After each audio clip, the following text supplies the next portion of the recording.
ये कोई आम मंदिर नहीं, ये धरती पर स्वर्ग का वो दरवाजा है जहाँ विज्ञान भी आकर मौन हो जाता है। जगन्नाथपुरी धाम सिर्फ एक तीर्थ नहीं, एक चमत्कार है। और आज हम आपको बताएंगे इस मंदिर के वो 7 रहस्य जो आज तक विज्ञान भी नहीं सुलझा पाया। पहला रहस्य, उल्टी दिशा में लहराता झंडा। जगन्नाथ मंदिर के शिखर पर हर दिन फहराया जाने वाला झंडा हमेशा हवा के विपरीत दिशा में लहराता है। क्यों? इसका कोई वैज्ञानिक जवाब नहीं है। और हैरानी की बात, इसे बिना किसी सुरक्षा के चढ़कर बदला जाता है, वो भी हर रोज। यदि एक दिन भी मंदिर का झंडा नहीं बदला गया तो सीधे 18 सालों के लिए मंदिर बंद कर दिया जाएगा। दूसरा रहस्य ये है कि यहाँ खाना अलग तरीके से पकता है। मंदिर में प्रसाद 7 बर्तनों में से एक दूसरे के ऊपर पकाया जाता है, लेकिन ऊपर वाला बर्तन सबसे पहले पक जाता है। नीचे आग होती है, फिर भी ऊपर का खाना पकता है।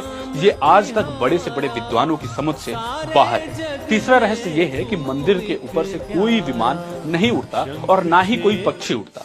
क्या ये भगवान की शक्ति है या कुछ और? चौथा रहस्य, सुदर्शन चक्र का वो चमत्कार है। चाहे आप मंदिर को किसी भी तरफ से देखें, चक्र हमेशा सामने से ही दिखाई देता है। ऐसा ऑप्टिकल परफेक्शन दुनिया में कहीं और नहीं दिखता। पांचवा रहस्य, जैसे ही आप सिंह द्वार से मंदिर में प्रवेश करते हैं, समुद्र की तेज लहरों की आवाज अचानक शून्य हो जाती है, लेकिन जैसे ही एक कदम बाहर आएंगे वही आवाज आपको दोबारा सुनाई देने लगेगी। क्या ये वास्तुकला है या कोई अलौकिक शक्ति? छठवां रहस्य ये है कि इस मंदिर में हवा भी उल्टी दिशा में चलती है। सामान्यतः दिन में हवा समुद्र से जमीन की तरफ बहती है, लेकिन पुरी में ये पैटर्न उल्टा है। दिन में हवा समुद्र की ओर, मंदिर की ओर।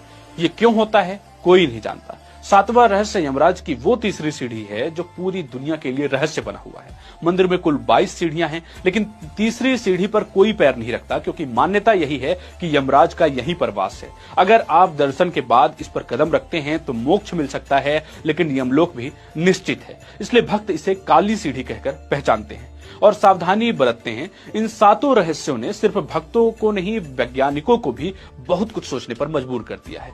जगन्नाथ मंदिर में केवल सनातनी हिंदू ही आ सकते हैं।